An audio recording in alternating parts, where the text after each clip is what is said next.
Hello again. Welcome back to Dancing in the Shadows. My name is Jason Ring, and I'm your host.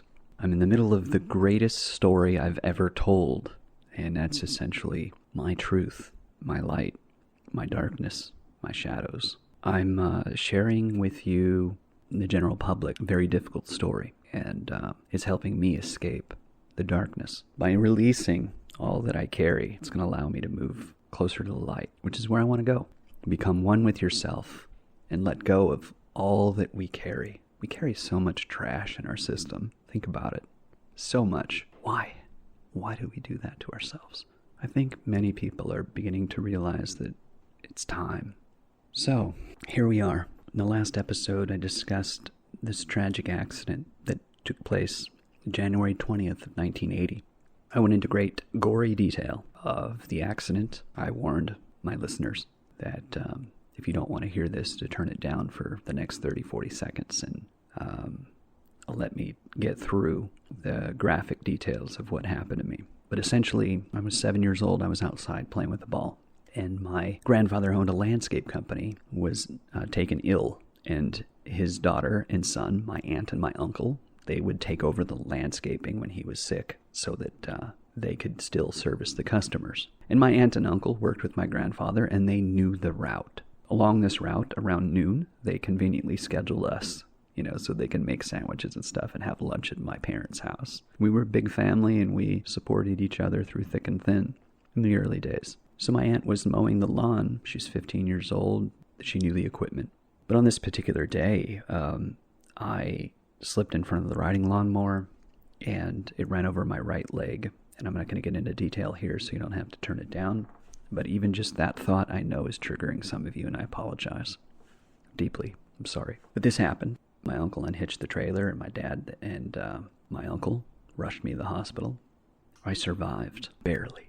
I mean, barely. I went into a coma for like 5 days. When I came out of the coma, I remember my kidneys, I guess, had shut down from the shock and the loss of blood, and my system was dying. They transferred me over to another hospital under the care of an orthopedic surgeon who was, if I'm not mistaken, out of Boston University. He's a very, very, very good doctor. His name was George Rabb, R-A-B-B, out of UC Davis Medical Center. And I owe that man so much, so much. I owe my parents a big debt of gratitude as well for all that they endured for me during this time. Whew. It can't be said enough, and I've told my mom this personally to her face, that I could never repay you for all that you've done for me, and I'm appreciative, and I love you so much for all that you sacrificed. I was never afraid to say that to her, and I still do. I still love that woman. She has endured so much, and she's still with us, and she says she owes a lot of it to her faith, which I do believe. Because she believes taking your own life is a sin, the ultimate sin. I hope she stays on that course. More will come on that. So anyways, my recovery. So from 7 to 15 years old, I was fitted with leg braces, countless, probably 20, 25 in that time. Each one of these leg braces retailed for $8,000. This is the early 80s. It's like buying a car every time I needed a new leg brace. My parents were doing better than when I was younger, but they were still hurting very much. My dad, right before this accident, my dad finally caught a break in the trucking industry. He was able to buy a rig himself and become an owner-operator. I mean, that's amazing. He was really proud. He bought an International. I remember it to this day. I remember my Uncle Don helping my dad with some grill work around the headlights and prepping it for paint. My Uncle Don was a famous body man in the Bay Area. He did a bunch of the car modifications for American Graffiti, the movie. He was good. I think it was just before my accident. My dad was delivering something somewhere, I guess. And he'd parked at this rural cafe in their lot. A lot of truck drivers would go there, I guess. I don't recall exactly where this was. And he was in there having lunch, and there was a train going by. And the train derailed. It was carrying big, massive rolls of steel weighing tons. One of these broke free from the derailed train car, and it rolled right over my dad's truck, Wasn't insured yet, if I'm not mistaken. I think insurance was not mandatory then. Whatever circumstance, it was still a very new venture for my dad. He probably needed to get a couple loads in before he could insure it. And then my accident happens. My parents had to file bankruptcy as a result. And I went on disability. They still had co-payments. And I know each one of these braces, my parents endured so much, as did I during this time. And I think as a result, my middle brother, who was born, he was 2 years old at this time during my accident. I think my middle brother suffered tremendously as well as a result of my accident. Much of the attention was on me for a long time, and my middle brother suffered. He still suffers. And I think a big part of his suffering was that he didn't feel as much attention and love as I did.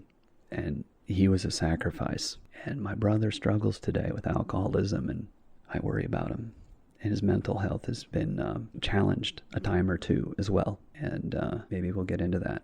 I don't know. So at 15 years old, I still had these leg braces. I finally told my doctor, I just can't, I don't want to do it anymore. I'm done with the leg braces. And I took off the leg brace in the doctor's room on this visit. And he gave me a set of crutches to go home on. He advised against it. He's like, you're not going to have anything to protect, your leg. You're at risk of injury. I took his consideration, and my mom was worried too. But I think she saw it in me, that the determination I had. Look, I think the first cast I was ever put in, I came home and climbed a tree and fell out of the tree and broke it. I was a kid who didn't want to stop being a kid. And I was a determined individual. And so my mom saw this side of me, and I think she stepped back and let me make the decision that I made. It was the best decision I could have made. I finally got rid of all the sores, all of the sleepless nights, all of the obvious teasing from my peers. But the challenge was, it was my third time learning how to walk again. The first time, of course, after I was born. Second time after my injury. Learning how to walk again in a leg brace, how to stand up, how to have my balance again.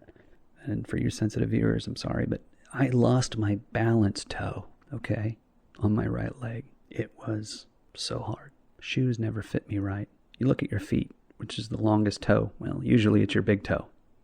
Shoes fit differently. I can wear, 9.5 on my right and a 10 on my left, but they don't sell shoes that way, There's things that I've had to endure as a result of what I went through. Socks wear out faster because the surface now is that thin toe to the right of your big toe. It pokes through first. It's it's the little things you don't think about that are kind of funny and kind of sucks.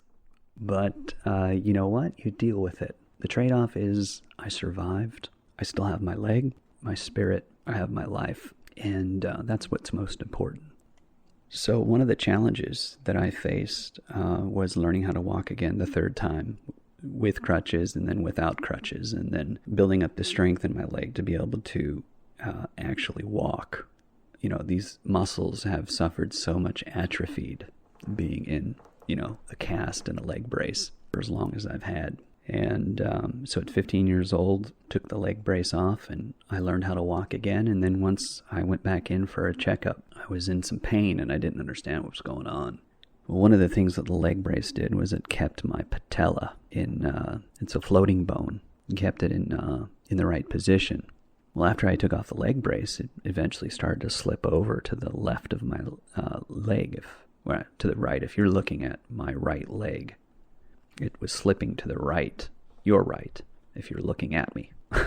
So on my right leg, it was slipping to the right, your right, if you're looking at me. Anyways, the reason why is there was loss of bone underneath what would normally have supported the patella and the knee itself. There was loss of bone from the initial strike of the blade.